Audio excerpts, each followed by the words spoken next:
नमस्कार। UPPCS pre के लिए पॉलिटी और कॉन्स्टिट्यूशन की रिवीजन सीरीज में मैं दुष्यंत सिंह एक बार फिर से आप सभी लोगों का बहुत बहुत स्वागत करता हूं। पॉलिटी की क्लासेस आपको लगातार इस चैनल के माध्यम से प्रदान की जा रही हैं। हमारा जो मुख्य अध्याय चल रहा था राज्य की कार्यपालिका में हमको पढ़ना है राज्यपाल के विषय में, मुख्यमंत्री, मंत्रिपरिषद के विषय में और महाधिवक्ता के विषय में, जिसमें से राज्यपाल को हम क्लियर कर चुके हैं। आज हम स्टार्ट कर रहे हैं मुख्यमंत्री और मंत्रिपरिषद। बहुत छोटा सा सेशन होगा और जितनी चीज़ें मैं आपको यहाँ से बता रहा हूँ इस चैप्टर में उसको आप देख लीजिएगा। इसके अलावा मुख्यमंत्री और मंत्री परिषद से जुड़ा हुआ कुछ भी आपको नहीं पढ़ना है, इतना काफ़ी रहेगा आपके एग्जाम के लिए। तो चलिए स्टार्ट करते हैं। हमारा जो केंद्र होता है, केंद्र की तरह राज्यों में भी हमने संसदीय शासन व्यवस्था को अपनाया है। अगर बात करें कि जिस तरह से प्रधानमंत्री की जो स्थिति होती है केंद्र के स्तर पर, वही स्थिति लगभग मुख्यमंत्री की राज्य के स्तर पर होती है। केंद्र में प्रधानमंत्री शक्तियों का वास्तविक प्रधान होता है, ठीक उसी तरीके से राज्य में मुख्यमंत्री शक्तियों का वास्तविक प्रधान होता है। ठीक है। आर्टिकल 163 में बात की गई है राज्यपाल की सहायता के लिए, राज्यपाल को परामर्श देने के लिए एक मंत्रिपरिषद होगी और उस मंत्रिपरिषद का प्रमुख या मुखिया कौन होगा? मुख्यमंत्री होगा। ध्यान देने की बात यह है कि 163 में मुख्यमंत्री के बारे में बात नहीं की गई है या मुख्यमंत्री के पद के विषय में बात नहीं की गई है। 163 में मंत्रिपरिषद के विषय में बात की गई है। फिर 164 में अगर हम देखते हैं तो यह बताया गया है कि जो राज्यपाल होगा किसी भी राज्य का, वह उस राज्य के बहुमत प्राप्त दल के नेता को, जो विधानसभा में बहुमत प्राप्त करेगा, उसके नेता को मुख्यमंत्री के रूप में नियुक्त करेगा। तो यहाँ से दो चीज़ें क्लियर हो गई। 163 में मंत्रिपरिषद के बारे में प्रावधान है, यानी राज्यपाल को सलाह देने के लिए, राज्यपाल को परामर्श देने के लिए एक मंत्रिपरिषद होगी और उस मंत्रिपरिषद का जो मुखिया होगा, हेड होगा, वो मुख्यमंत्री होगा। 164 में विधानसभा में जिस दल को बहुमत मिलेगा उसी के नेता को राज्यपाल के द्वारा मुख्यमंत्री के रूप में नियुक्त किया जाएगा।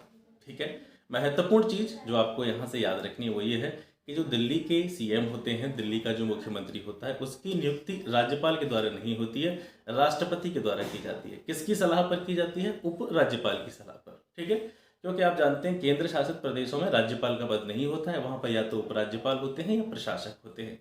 तो दिल्ली के जो सीएम होते हैं उनकी नियुक्ति राष्ट्रपति के द्वारा की जाती है और राष्ट्रपति दिल्ली के मुख्यमंत्री की नियुक्ति करने में किससे परामर्श करता है? उपराज्यपाल से।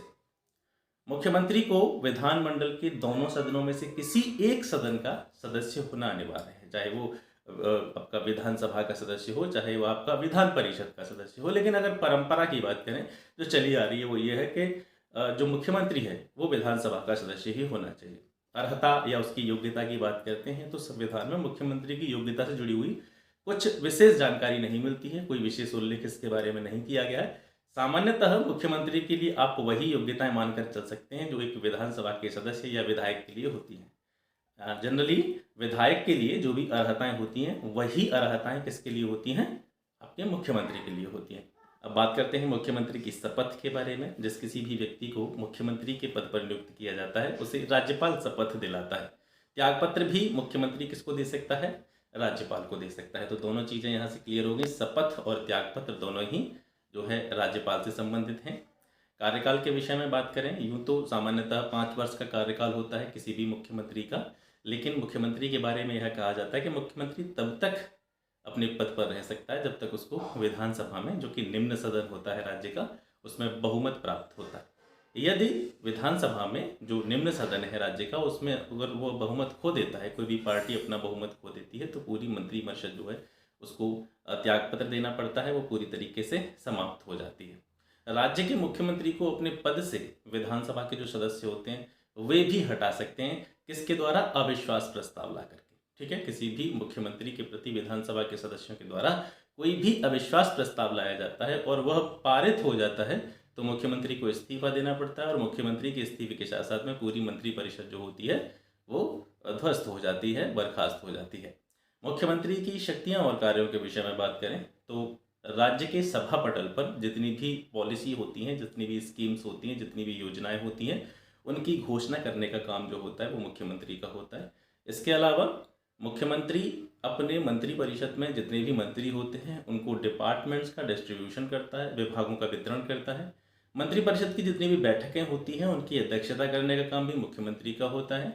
अपना त्यागपत्र देकर, यह शक्ति है उसको, अगर मुख्यमंत्री अपना त्यागपत्र देते तो अपने त्यागपत्र के साथ ही वह पूरी मंत्रिपरिषद को बर्खास्त करने की शक्ति रखता है। इसके अलावा राज्य के महाधिवक्ता, राज्य लोक सेवा आयोग के अध्यक्ष और उनकी सदस्यों की जो नियुक्ति होती है उनके संबंध में, हालांकि इनकी नियुक्ति राज्यपाल के द्वारा होती है, लेकिन राज्यपाल इनकी नियुक्ति मुख्यमंत्री के परामर्श से ही करता है। इसके बाद में राज्य की मंत्रिपरिषद को देते हैं state council of ministers. Article 163 में इसके बारे में बताया गया, हमने पहले ही देखा है। हमने केंद्र की मंत्रिपरिषद के विषय में पढ़ा था। तो केंद्र की मंत्रिपरिषद की जो संरचना होती है मुख्य रूप से कैबिनेट मंत्री, राज्य मंत्री, उप मंत्री से मिलकर के वो बनती है।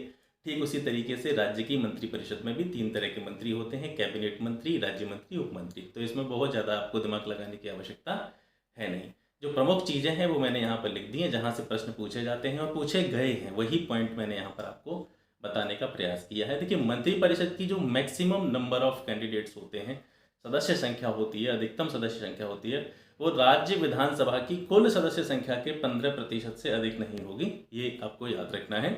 और अगर यहाँ से देखें तो ऐसे कुछ राज्य हैं जिनमें विधानसभा की संख्या 60 से भी कम है या 60 है, तो वहाँ पर इसके लिए एक अलग क्राइटेरिया निर्धारित किया गया है। वहाँ पर इसकी न्यूनतम संख्या 12 हो सकती है। तो यहाँ से एक चीज़ आप क्लियर कर पाएंगे कि न्यूनतम संख्या जो है, ठीक है, वो 12 है। और वैसे अगर देखा जाए तो मंत्रिपरिषद की जो अधिकतम सदस्य संख्या होगी वो विधानसभा की कुल सदस्य संख्या के 15% से अधिक होगी नहीं, लेकिन 12 जो है न्यूनतम होना जो है ज़रूरी है। मंत्रिपरिषद के सदस्यों व मुख्यमंत्री को राज्य विधानमंडल के किसी भी सदन का सदस्य होना अनिवार्य है। मुख्यमंत्री या मंत्री बनने के 6 माह के अंदर यदि सदस्यता नहीं है तो सदस्यता ग्रहण करनी होगी, अन्यथा उसको पदत्याग करना होगा। हमने इसके बारे में हालांकि पहले भी पढ़ा है। आर्टिकल 164 में ये प्रावधान दिया गया है कि जो भी कोई मुख्यमंत्री बनता है या जो कोई मंत्री बनता है तो उसको पहले तो जरूरी है कि वो विधानमंडल के किसी भी सदन का सदस्य हो, और मंत्री बन गया, ठीक है, और वो विधानमंडल के किसी भी सदन का सदस्य नहीं है तो मंत्री या मुख्यमंत्री बनने के अंदर उसको 6 माह के अंदर अंदर उसकी सदस्यता ग्रहण करनी होगी। अगर वो ऐसा करने में सक्षम नहीं होता है, वो ऐसा नहीं कर पाता, सदस्यता ग्रहण नहीं कर पाता है, तो उसे अपने पद से त्यागपत्र देना होगा। आर्टिकल 164(2) में मंत्रिपरिषद के उत्तरदायित्व के विषय में बात की गई है। अगर उत्तरदायित्व की हम बात करें तो सामूहिक रूप से जो मंत्रिपरिषद होती है राज्य की, वो विधानसभा के प्रति उत्तरदायी होती है, ठीक है, और व्यक्तिगत रूप से वह राज्यपाल के प्रति उत्तरदायी होती है। बहुत इंपॉर्टेंट पॉइंट है। सामूहिक रूप से राज्य की मंत्रिपरिषद का उत्तरदायित्व विधानसभा के प्रति है, व्यक्तिगत रूप से राज्यपाल के प्रति है। एक मंत्री जो विधानमंडल के किसी भी सदन का सदस्य है उसे दूसरे सदन की कार्रवाई में भाग लेने का अधिकार है, ठीक है। कोई भी मिनिस्टर हो सकता है राज्य का जो एक सदन का सदस्य है, तो वो दोनों सदनों की कार्रवाई में भाग ले सकता है। उसकी कार्रवाई में भाग ले सकता है जिस सदन का वह सदस्य है, और जिस सदन का वह सदस्य नहीं है उस सदन की कार्रवाई में भी वो भाग ले सकता है। लेकिन वह मतदान की अगर कोई कंडीशन आती है, वोट देने की कोई कंडीशन आती है, किसी भी मामले पर अपना मत जाहिर करने की बात आती है, तो सिर्फ वह उसी सदन में अपना मत दे सकता है जिसका वह सदस्य है। भाग दोनों ही सदनों में ले सकता है, चाहे वो किसी भी सदन का सदस्य हो। तो ये हो गया आज का सेशन। आशा करता हूँ मंत्रिमंडल और मंत्रिपरिषद से जुड़ा हुआ ये सेशन आपको पसंद आया होगा, और निश्चित रूप से इसके अलावा आपको मुख्यमंत्री और मंत्रिपरिषद के विषय में कुछ भी नहीं पढ़ना है। ऐसे ही इसके बाद में हम पढ़ेंगे राज्य के महाधिवक्ता के विषय में, और आपका जो राज्य की कार्यपालिका वाला अध्याय है, जो मुख्य अध्याय चल रहा था हमारा, एक यूनिट चल रहा था, वो समाप्त हो जाएगा। क्लास देखने के बाद में अपना जो रिव्यू, फीडबैक, रिस्पांस जो होता है वो कमेंट सेक्शन में देना न भूलें। इसी तरह की इन्फॉर्मेटिव वीडियोस लगातार आपको मिलती रहेंगी। मिलते हैं आपसे फिर एक नेक्स्ट वीडियो में एक नए टॉपिक के साथ। तब तक के लिए नमस्कार, जय हिंद।